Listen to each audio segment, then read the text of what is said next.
Public Relations and Fund Development for the Windsor-Essex Children's Aid Society. And I'm Tina Gatt, Manager of Community Outreach. We are so excited to be doing this series for our community.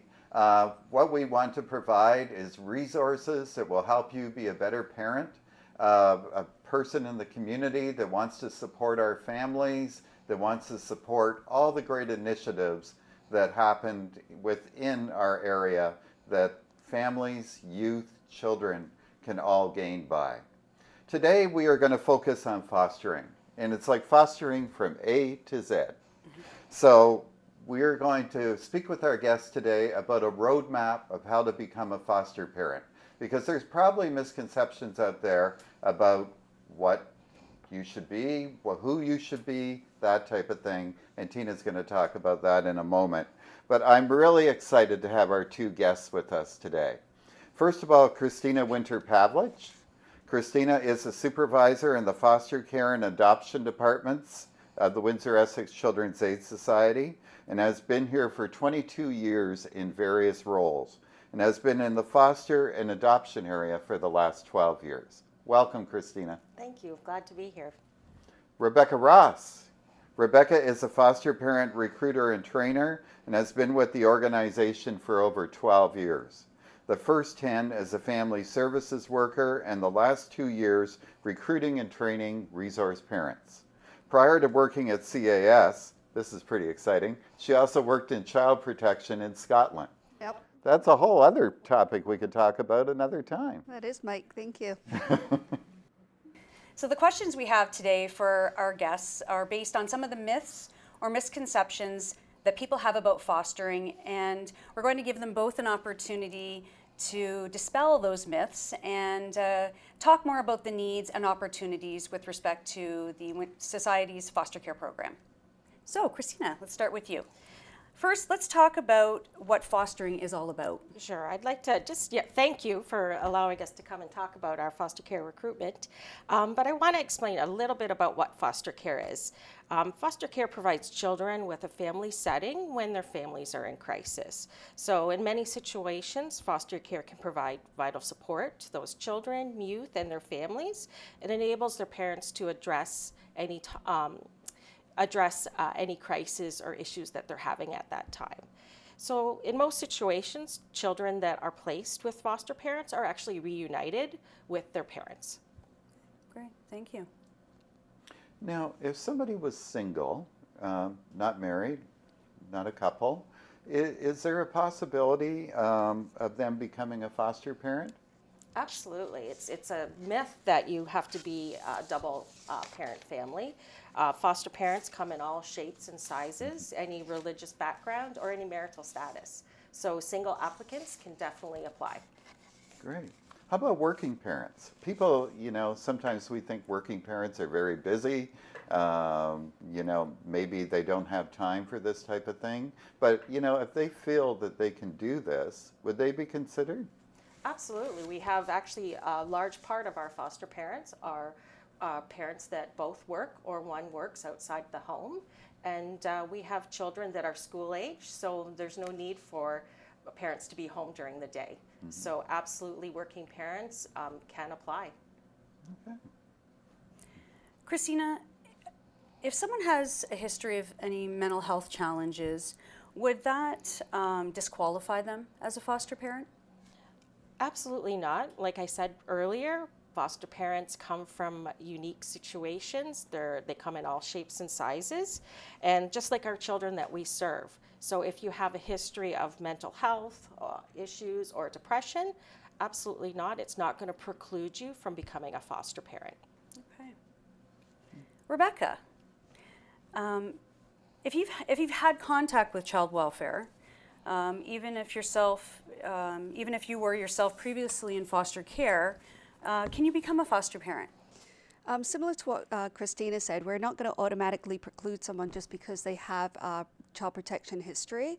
We are going to, assess each situation just to make sure, but we're going to look at that whole situation, the contact that they had, and then we're going to assess it. But it doesn't mean just because you had contact with us, you're automatically not going to be able to become a foster parent.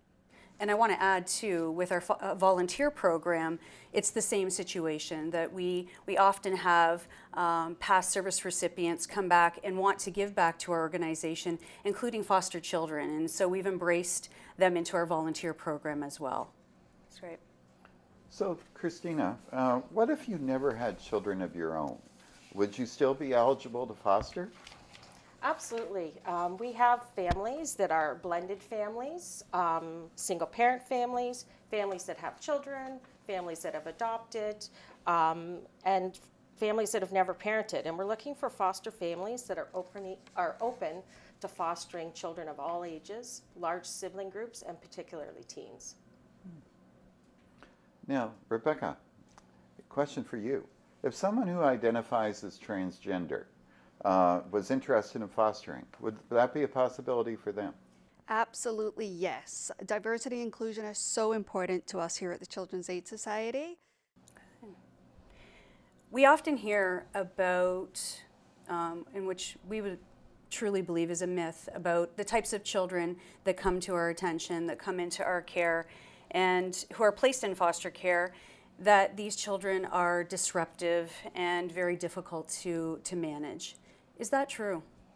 I think the main thing that you need to really remember is that these children are being separated from their birth parents, and often from their siblings and extended family through no fault of their own, through just a particular situation.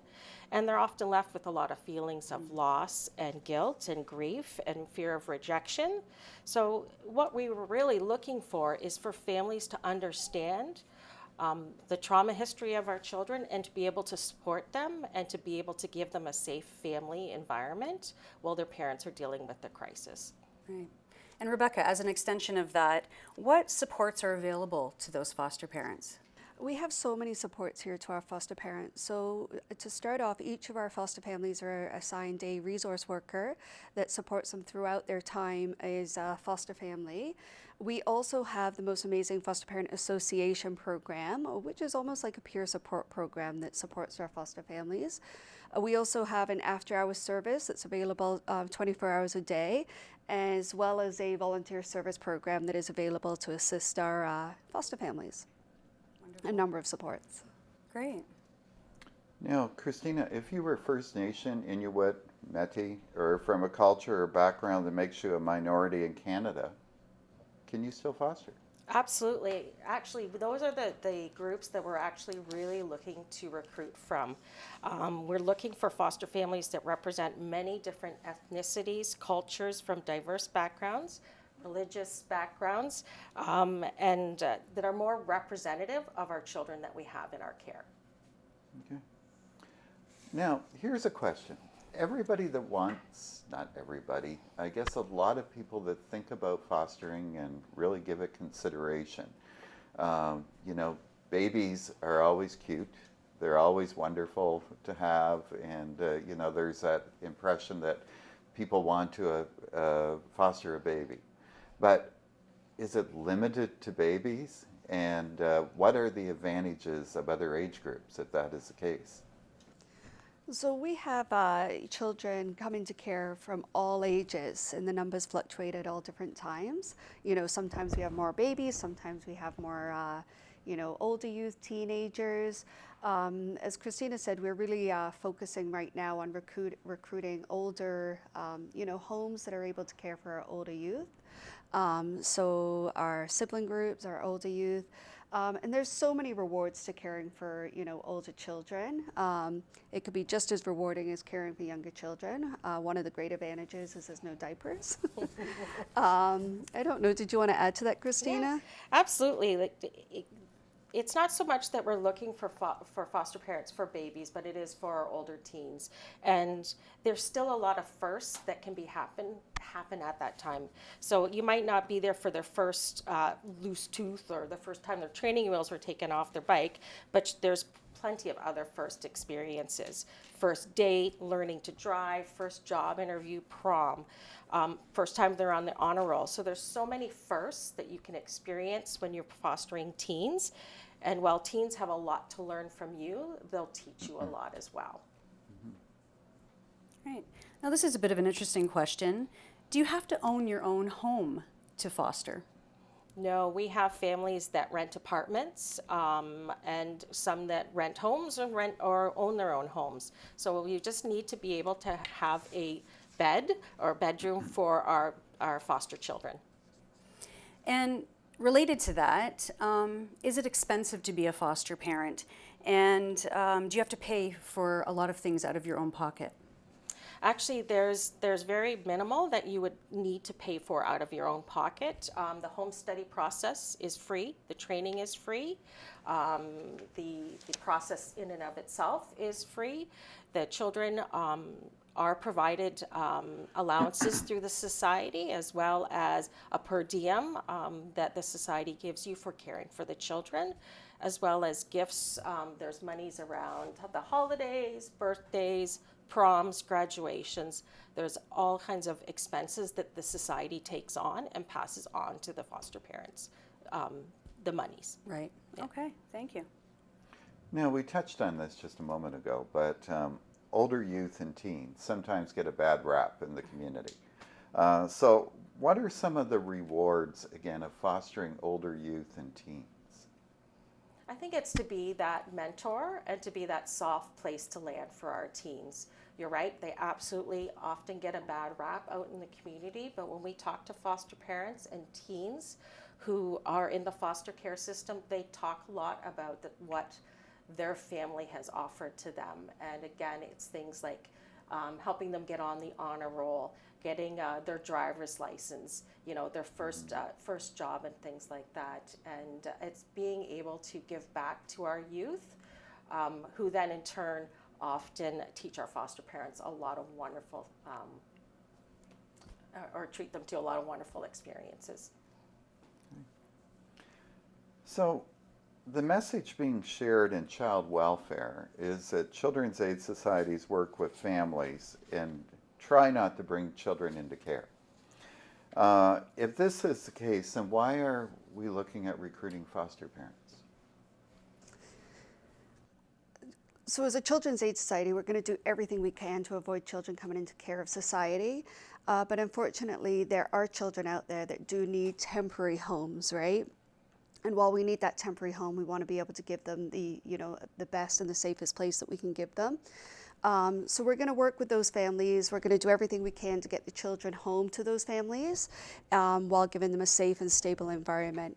And again, we're going to be looking for, homes that can care for our older youth, our teens, our sibling groups, and those children with extraordinary needs. So the focus right now is on recruitment. And you touched today on the fact that you're recruiting from a lot of different segments of the population. People can come from different backgrounds, different cultures, all that type of thing. So I guess maybe in a nutshell, just tell us, what is your goal overall with this recruitment plan right now, either one of you? We're really seeking to find people that have a desire to contribute to the well-being of our children and our youth in the community across all socioeconomic strata, as well as from any religious backgrounds and any different cultures or ethnicities. We're really looking at having a population of our foster parents that represent our children in care. And can you give us an example of a foster family? Maybe a family that has been with the organization for some time, or maybe somebody fairly new that maybe our viewers would be interested in hearing a little bit about what their experience might be. We actually have one comes to mind, a wonderful foster family who has also been converted into an adoptive family. So they have fostered many children, older children, school-age children, and sibling groups. And so as they're continuing to foster a large sibling group, they're also in the process of adopting a sibling group and kind of managing that system as well. So they are definitely one of the families that have embraced the older teens older children and the sibling group, and they have been around for several years now. Yeah, and when I think about that family that you're talking about, Christina, they also have children that have exceptional needs as well. So they've really opened their hearts, and their home to a number of children in the community over the years. And what I love about them is that they really recognize that it's a temporary solution. So they're, really eager to help the children and also work with the birth parents, support the birth families so that, the children can go home. Unfortunately, a couple of the children couldn't go home. And they, have opened a home and going through the adoption process, but they really do recognize the importance of working with those families and supporting them in reunification as well. I'd actually like to ask a question about the adoption piece, because we do have adoptions that are completed every year. Typically, they are foster families. So how do we balance supporting families and keeping families together with also looking at adoption as an option for permanency? It must be a difficult balance to try to really look at the needs of that child, but also respect the family that they come from. Do you struggle with that? How do we make those decisions around the adoption piece within foster homes? I think those situations are very unique and are very difficult. The one thing that we now have that we didn't have in the past with our legislation is openness. Mm-hmm. So what openness is we are able to maintain that connection to birth families, so birth parents, birth siblings, extended families, while giving permanency in that foster home. Okay. So they're still able to have those visits, so still honoring the family and balancing that while having permanency in their foster home through adoption. Okay, great. Thank you for that. I want to put a myth to rest. Yeah, a lot of people that you talk to on the street or people that we might encounter think that foster kids live in the Children's Aid building. Yes. Can you maybe elaborate on that a little? Absolutely not. We have no children here living in the Children's Aid building, and that doesn't ever happen. Ideally, they are with their families. If they can't be with their parents, they are with birth families, and unfortunately, if that can't happen, then they will be with foster families, but there is never a time where we have children living here at the Children's Aid Society. But it does speak to that we don't have a waiting list of children to go into homes. We would love to be able to have homes that we have a child with some specific cultural needs that we are able to match that family up. So that's really why we're doing recruitment while we're still working with birth families to have children reunited or stay within those homes, is that we also want to be able to recruit to have that pool of foster families so that we can match those children to those homes. Right, and then I know another point of the campaign too around recruiting more foster homes is we have a maximum number of kids that can be in homes legislatively, and I think that's 4, correct? Correct. Of course, if you're able to accommodate that. And so the more homes we have, the more ability we have to keep sibling groups together, to lessen the number of children in a foster home so that they get the attention they need. Is that correct? Correct. For the most part, we want siblings to be placed together. We do not want to have them separated. So we want to be able to have those spots in those homes available to accept those larger sibling groups of 3 and 4. So we definitely want to have that pool, and why we're recruiting. Right. Yep. And the bigger the pool, the better the match, right? We want to make cultural matches. We want to make religious matches. So the more people we have come forward from different, backgrounds, different nationalities, different cultures, religions, and we can make that better match for those children so they can, be in homes that are able to continue to fulfill their customs and traditions. Wonderful. What is probably the most fulfilling part of your jobs? Working with foster parents, recruiting foster parents, what do you find really, I guess, makes this a job you want to do? Because I know you're both very committed to it. I think for me is when we get to spend some time with the foster families outside of structured meetings and things like that.